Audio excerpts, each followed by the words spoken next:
स्वामी प्रसाद मौर्य का जो भी सर तन से जुदा करेगा उसको राजू दास 21 लाख का इनाम देंगे। बिहार से शुरू हुआ रामचरितमानस विवाद थमने का नाम नहीं ले रहा है। सियासत की इस लड़ाई में किसको फायदा होने वाला है और किसको नुकसान, चलिए जरा अच्छे से समझते हैं। आज यूपी के राजधानी लखनऊ में रामचरितमानस की प्रतियां जलाई गई हैं। रामचरितमानस को लेकर समाजवादी पार्टी के नेता स्वामी प्रसाद मौर्य के दिए विवादित बयान के समर्थन में ओबीसी महासभा उतर आई है। समाजवादी पार्टी के नेता स्वामी प्रसाद मौर्य ने कहा था कि कई करोड़ लोग रामचरितमानस को नहीं पढ़ते, सब बकवास है, ये तुलसीदास ने अपनी खुशी के लिए लिखा है। बस इसके बाद तो मानो यूपी की सियासत इसी मुद्दे पर टिक गई हो।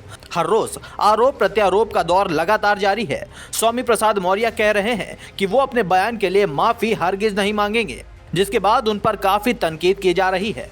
मंदिरों में उनकी एंट्री पर बैन लग रहा है तो कोई कह रहा है कि स्वामी प्रसाद मौर्य का सर तन से जुदा करने वाले को 21 लाख रुपए दिए जाएंगे।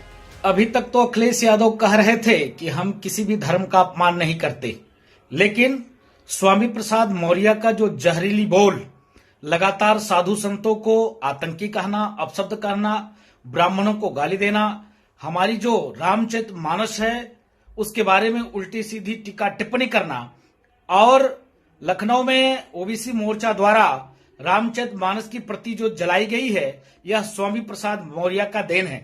और आपने स्वामी प्रसाद मौर्य का डिमोशन के बजाय आपने प्रमोशन कर दिया, तब आपका पूरा परसा है अखिलेश जी।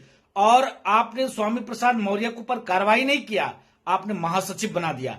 इसके नाते साधु संतों में रोष है। और स्वामी प्रसाद मौर्य ने यह भी कहा कि हाथी चले बाजार, कुत्ता भूखे हजार, साधु संतों को, ब्राह्मणों को उसने कुत्ता कह दिया। इसके नाते हम अपील करते हैं और उनके ऊपर 21 लाख का इनाम घोषित करते हैं। स्वामी प्रसाद मौर्य का जो भी सर तन से जुदा करेगा उसको राजू दास 21 लाख का इनाम देंगे। इसके साथ साथ सरकार से हम मांग करते हैं कि उत्तर प्रदेश में जिसने रामचरितमानस की प्रति जलाई है उसके खिलाफ सख्त से सख्त कार्रवाई करे, नहीं तो हिंदू जनमानस खुद उन लोग के ऊपर कार्रवाई करेगा। सुना आपने, खुलेआम गर्दन काटने की बात कही जा रही है, लेकिन कोई एक्शन नहीं हो रहा है।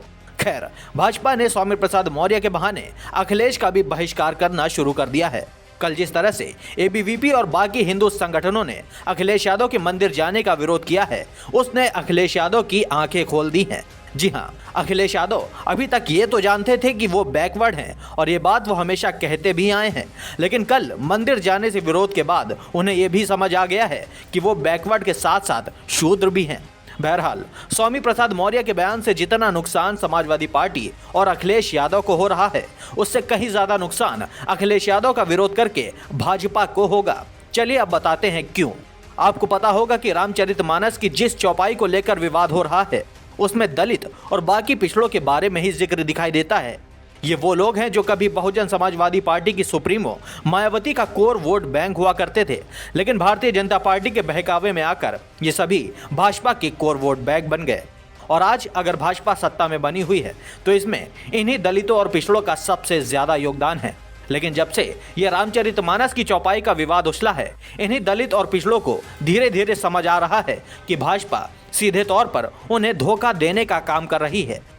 अब ये बड़ा वोट बैंक भाजपा से खिसकने लगा है और ये लौटकर वापस मायावती के पास तो बिल्कुल नहीं जाएगा, क्योंकि वो जानते हैं कि मायावती कहीं ना कहीं भाजपा के खाने में ही है। लिहाजा उनके पास अखिलेश यादव से बढ़िया ऑप्शन और कोई नहीं बचा है।